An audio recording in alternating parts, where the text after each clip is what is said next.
Hey, everybody, this is Jonathan Ogden, and you're listening to the What's Bruin Show. Hey, Bruin fans, this is David Singleton, and you're listening to the What's Bruin Show. Go Bruins. Hey, this is Wayne Cook, and you're listening to What's Bruin Show. Hey, guys, it's Chris Johnson, UCLA national champion. I need y'all to listen to the What's Bruin Show. These dudes are off the hook. This is Maurice Jones-Drew, and you're listening to the What's Bruin Show.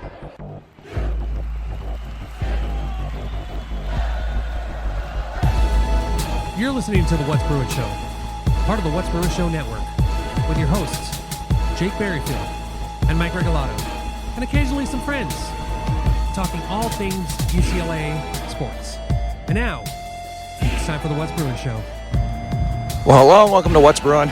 I'm your host, Jake Merrifield. I'm coming to you live from the road on my way back from Berkeley. Go Bears. Just watched Cal defeat the Row the Boaters. They sunk that boat last night at Memorial Stadium, and congratulations to them. They're 3-0, as the band likes to chant. My daughter Megan just marched for them, and I was up there watching her and had a lovely evening and morning with her.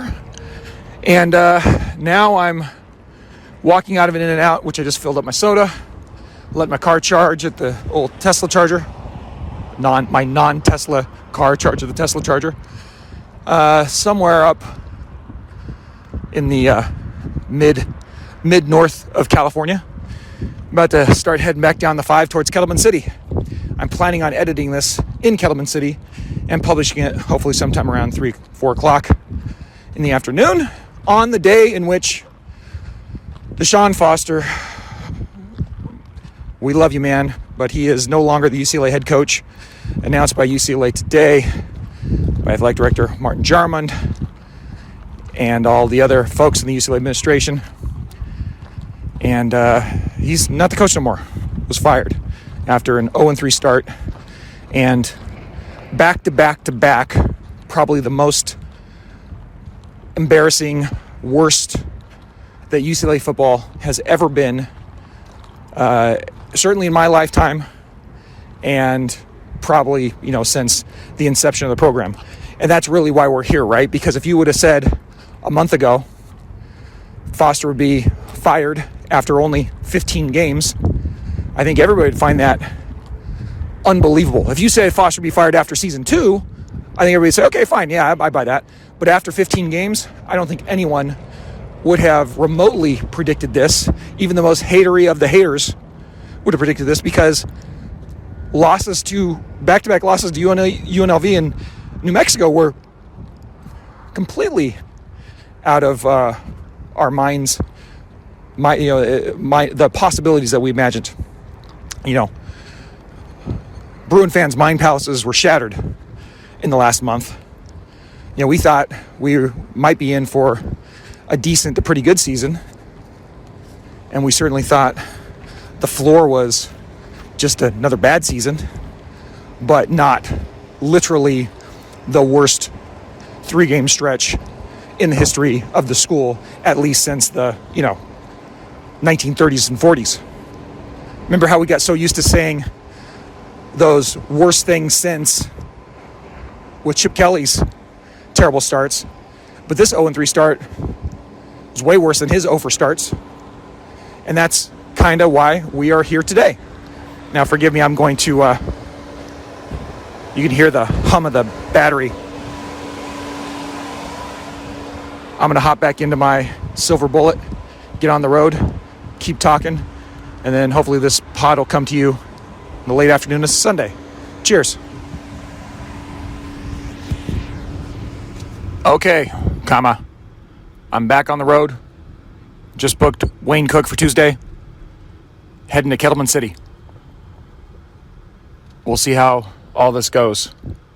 So getting back to what I was talking about, I can't think of a more embarrassing, lackluster, worst moment in UCLA history than these last 3 losses. And I was asking, like the Godfather and some of the folks that we talked to, and nobody else could come up with that either. Nothing that's even close to modern history. And it all, kind of the cherry on top was this last game against New Mexico, where you lose going away 35-10 or whatever the heck the score was.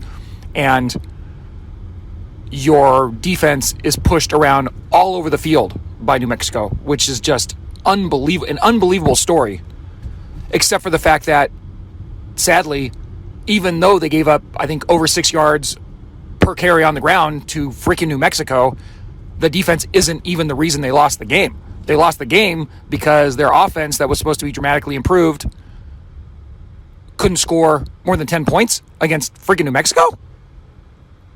I mean, that's the headline. Your defense was so bad and your offense was so much worse.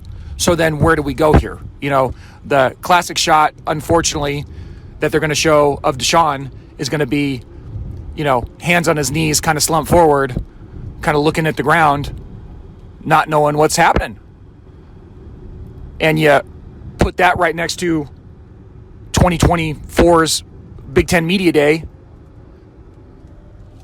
and you combine that with the resume that he didn't have and the timing of the hire, and it just ends up being one of the most unfortunate hires in UCLA history, certainly.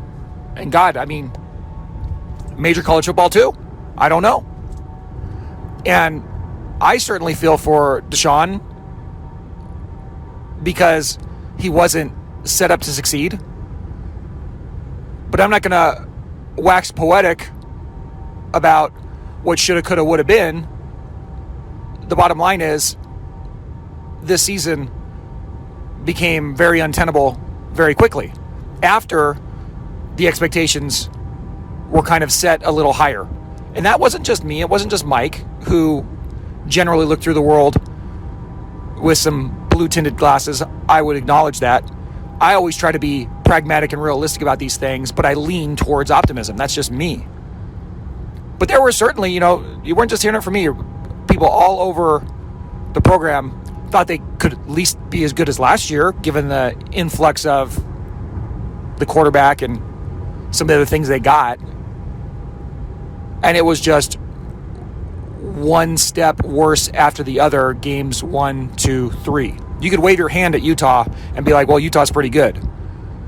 But UNLV, I don't care what their record is, they ain't that good. And they beat up UCLA. And then New Mexico is just out of the question. You can't lose that game in that way at the Rose Bowl. You can't lose the game, number one. You can't lose the game that way, number two. And you can't lose that game in that way on a Friday night in an empty Rose Bowl, number three, and still think that there's anywhere left to go. And if you were asking me on Saturday morning, which a bunch of people were hitting me up, texting me, like, are they going to fire him? What's going on? Do you think they should fire him? Yada, yada, yada. How bad was that? I'm like, oh, it's as bad as it's ever been. And we were as depressed as we've ever been.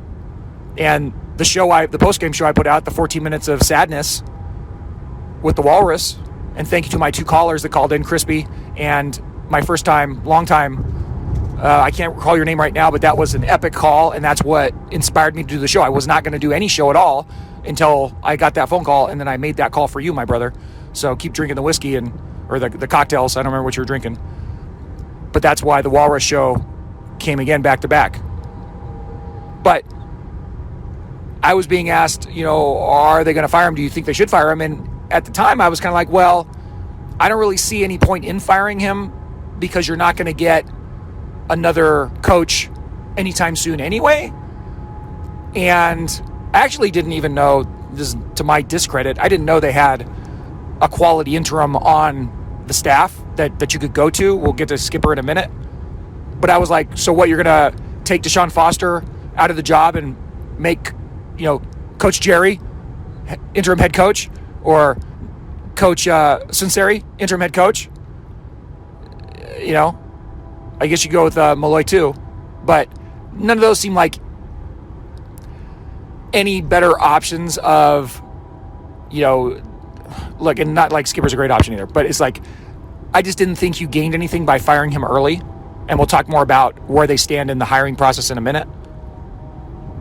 But I didn't feel that strongly about it. And certainly I don't think you really lose anything either by firing this early.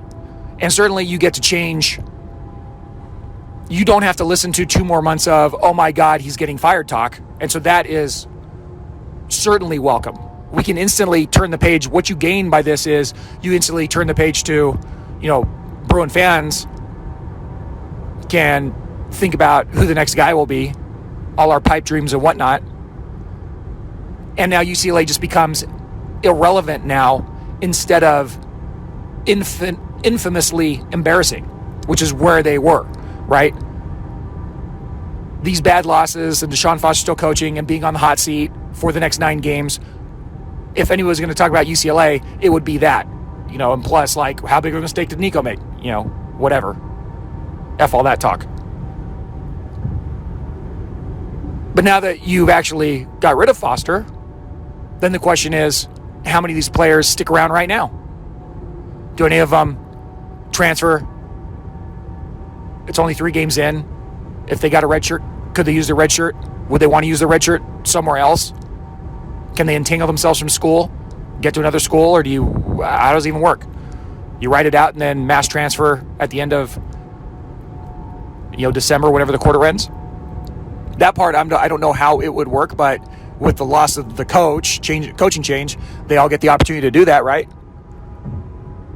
And obviously the biggest question mark on that list would be Nico.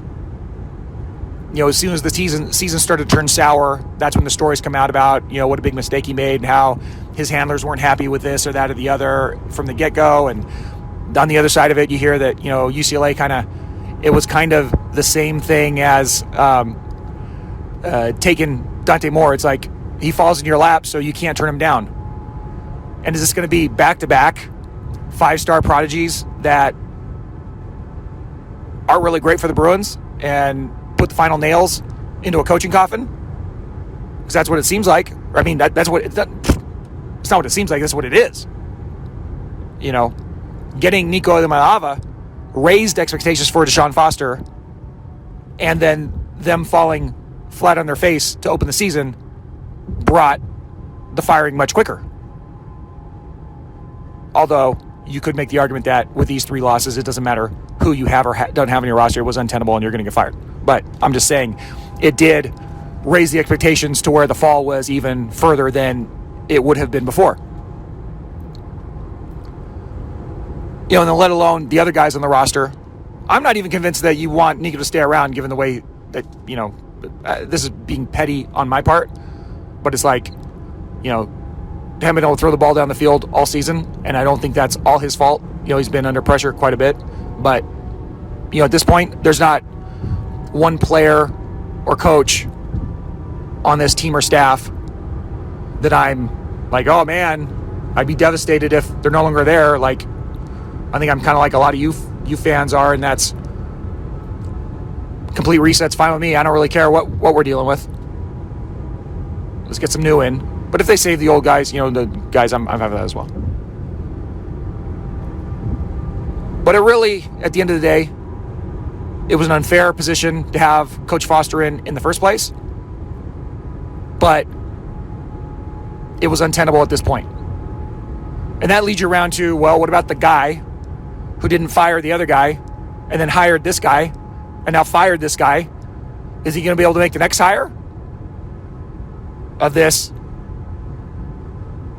giant burning tire fire? I'm a poet. Thank you. And it seems to me that if they were going to fire Jarmond, which is what a lot of you are demanding as well, it seems like a big part of the Deshaun Foster firing was due to the influence of fans and boosters and notables vocally saying how unacceptable it was to the administration. It seems like that happened. There was an outpouring. And by the way, remember the last time we had this outpouring, Chip Kelly was fired until he wasn't, and then he was allowed to stay on the job and job hunt for 2 months, which basically put the Bruins into this position they were in now when they hired Foster with no experience. They could have gotten somebody else with more experience, but that, that's what led to the ability of that to even happen. Conceptually, it's bonkers that could ever happen at a Power 5, Power 4, Big 10, old Pac-12. It's crazy how that did happen, but it did happen. But those are the circumstances that had to come together. Martin Jarmond and his crew jacked up the Chip Kelly firing. Remember, in November, there was an outpouring of emotion after the devastating loss. Arizona State, Arizona, if I remember right. If I'm remembering that right. And it was just, you knew it was done. But they didn't make it done. And then Chip Kelly lands on his feet. That asshole wins a national title. And UCLA hires a coach with no coordinator experience, much less head coaching experience. So, if Jarmond was going to be gone, you'd think he'd be gone right now, wouldn't you? But it doesn't seem like that's the case. He's the one who did the press release. They're going to do a national coaching search with all the UCLA luminaries involved. Whoever those guys are, who knows? And the statement also said something about this was, Deshaun Foster's, they're parting ways with Deshaun Foster using money that was earmarked only in the athletic department, which sounds like, that's money that was donated by interested parties. Don't even get me started on the UC system and UCLA, its investment in football, which I'll get to in a second. But they made a point to put that in their statement, didn't they? And also, along with this podcast, James Williams did a nice show about an hour ago. Listen to his too. He did a good job. He always does a good job. I'm driving, so he read the statement to me. I didn't read it to myself. But if they were going to fire Jarmond, it seems like they would have done fired him. And if they're going to fire him, they'd have to fire him now in order to get another guy to make the hiring at a reasonable time, or else you're right back in the same situation you're in. You don't hire a football coach until January, February, March, and you run the risk of having a very similar cycle take place, and we don't want that. So, like it or not, Bruin fans, it seems like the captain of the ship is still Martin Jarmond, and I'm kind of agnostic about that. I really am. I think it might go much deeper, as Darth Diego has said before. It might go deeper than Jarmond's ability and vision. It might be a UCLA organizational failure, a UC organizational failure. It might just be a matter of, now we got a new chancellor, and maybe things will change. Maybe it'll be different. That's certainly on the table too. Whatever you think about how much UCLA has invested in football in the past, or what they are currently, it hasn't been that long ago that since this team was a top 25 team. And anybody that wants to wave their hand at that is full of shit. The first 3 years of Jim Mora showed that this could be a quality program. They were just banging their heads against the wall of, the stupid Mighty Ducks and the Stanford Cardinal that were at peak power back then. But they were a quality team, perennial, 4 years there. They were a good quality team. It could happen again. Even under Chip Kelly's underachieving ass. They had a probably top 40 team when he put almost zero effort into making them a top 40 team. Certainly, they are much better than the worst team by far, it seems, in the Big Ten as of right now. Right down there with and below Purdue at this point. Sad to say. Unbelievably sad to say. But it ain't been that long. And we talked about it on the show last week. UCLA has made a paltry, what did we say? It was like in 26 years, 4 finishes in the top 25, and I think most of those were Mora, which is absolutely insane when you consider that the 26 years before that, it was 17. So it's been a long time since they were a good team a lot of the time, but it ain't been that long.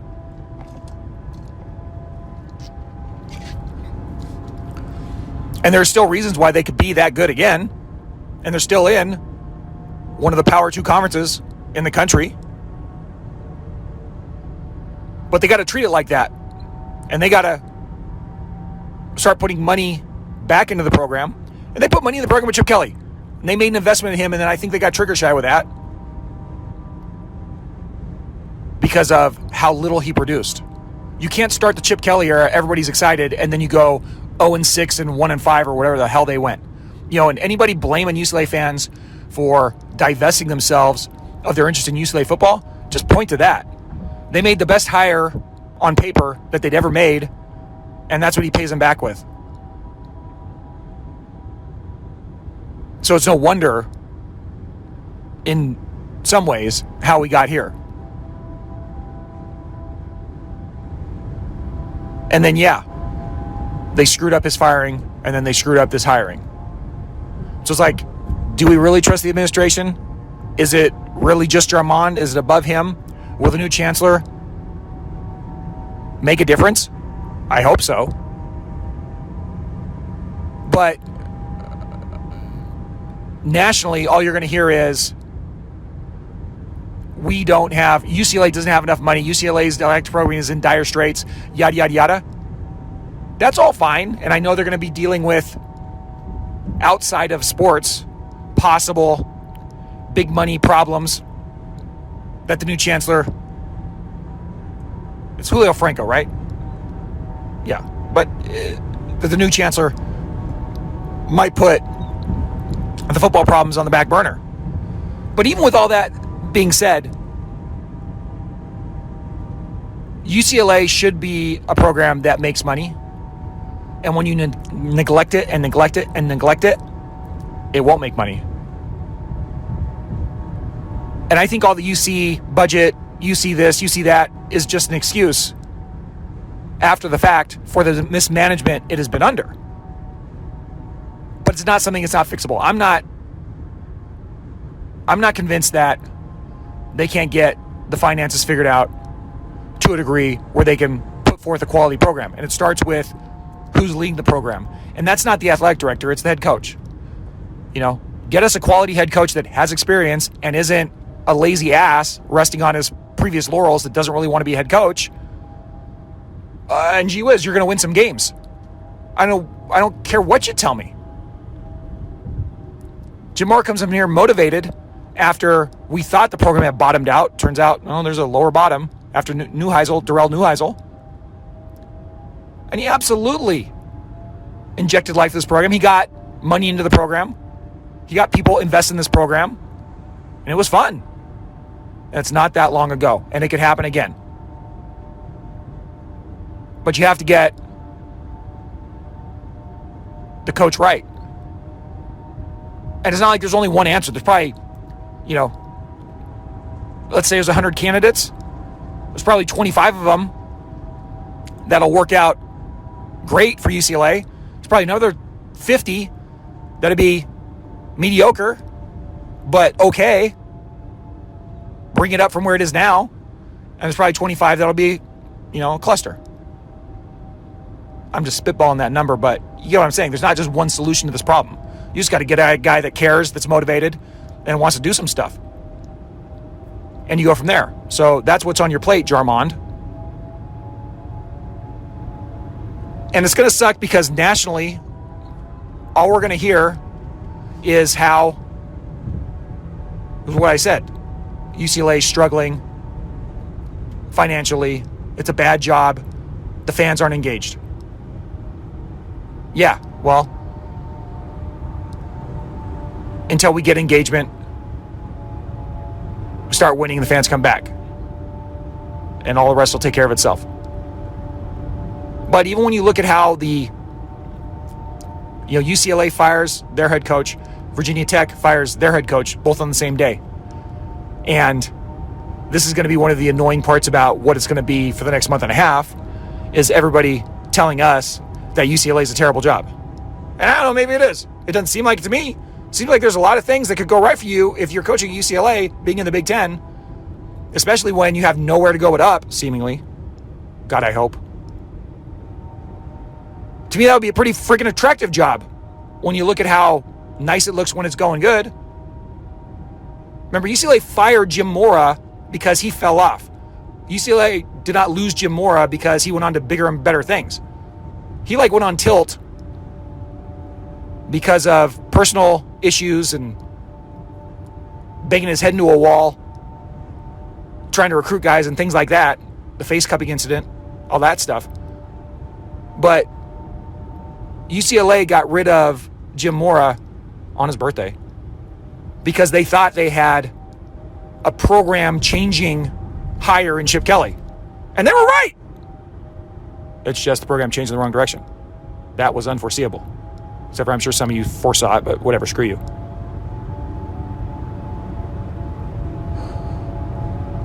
But that's what I'm saying. Like,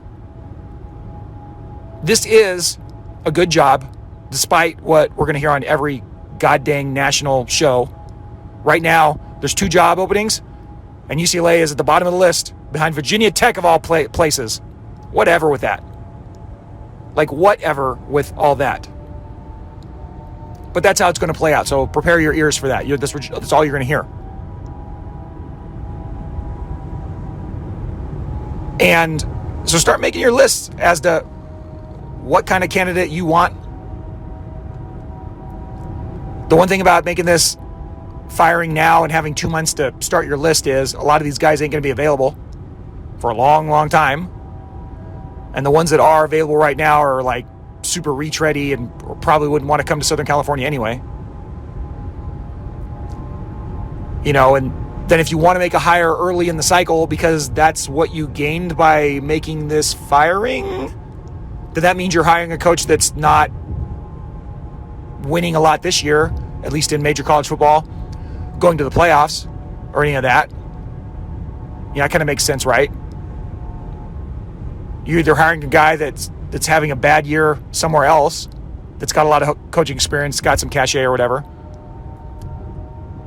or you're hiring one of these Mountain West guys or Group of 5 guys that had a good season but not quite good enough to make one of those bids. The guy that just beat you, the New Mexico guy, who was a coach at FCS, almost winning a title over there, that kind of hire.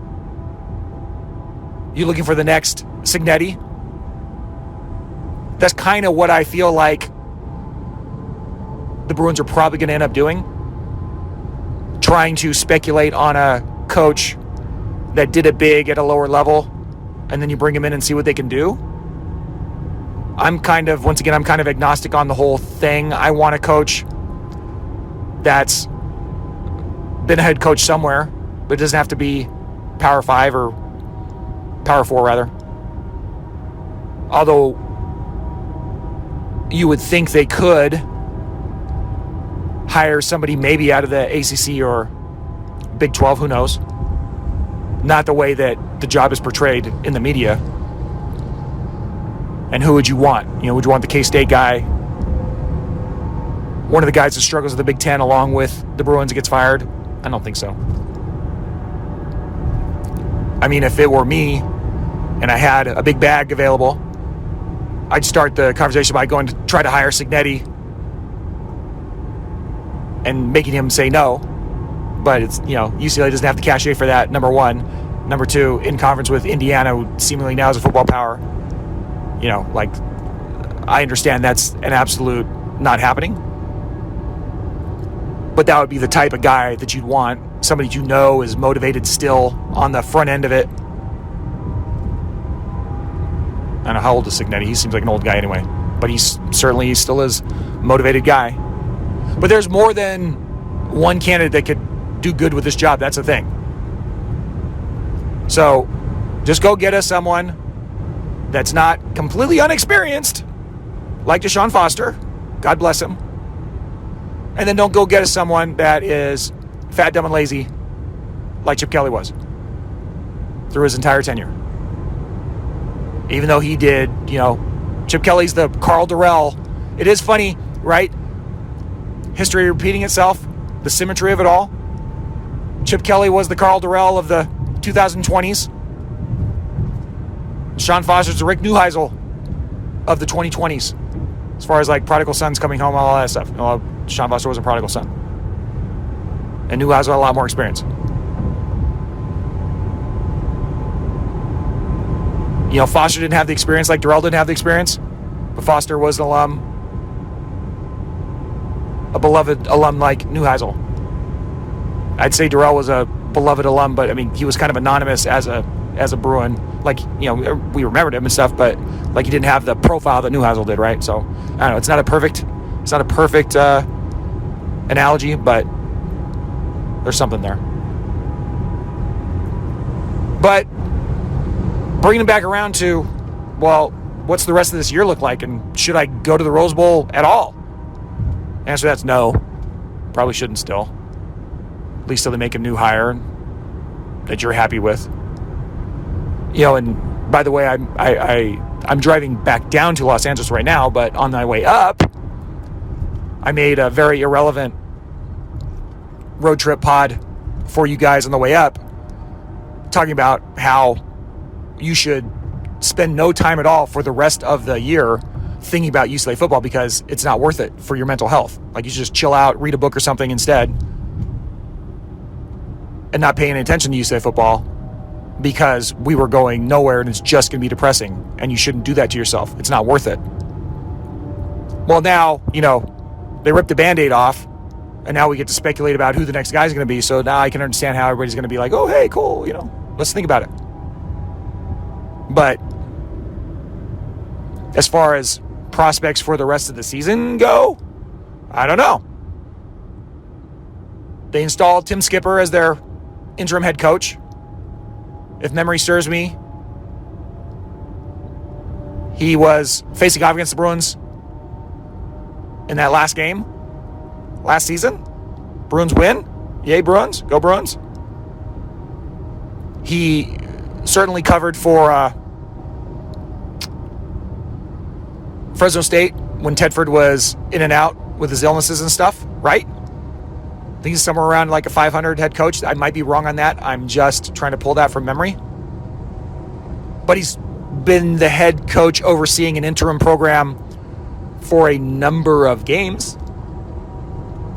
This isn't like, you know, the greatest coach of all time in UCLA history, 1-0, Ed Kazarian, right? Godfather, help me with that. Waving his towel around. This is different than that. So at least you figure dude has some ability to maybe make an assessment as to what he thinks might help them improve just within this year and get rid of the bad juju, turn the vibes from absolute bottom of the barrel and get into some sort of, hey, let's just try to get a little bit better. They have a bye week. They have 2 weeks now to kind of get their shit together and give their best effort out there in Evanston.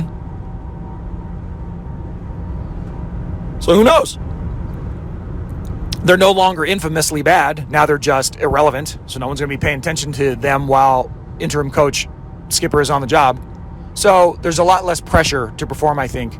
I mean, there's still going to be some passing interest in the Nico story if Nico suits up for the Bruins again. And that is just my wild speculation. I'm hoping he does. But if he suits up for the Bruins again, I think he has to. I don't think he has a red shirt. I feel like that's true. So it kind of needs to. But after this game against Northwestern, there's not a lot of winnable stuff on the slate, right? So we're looking at a pretty rough season regardless, but at least it's just a rough season looking towards what's next. What's next is always a great option, as so many of us know. So we'll have to see how it goes. It's a sad day to be a Bruin for sure. One of our favorite sons has been, cast out. Hopefully he can be welcomed back into the arms of the program at some point in the future, but right now I can see why he would want to be out of here and, self-imposed persona non grata for the next number of years.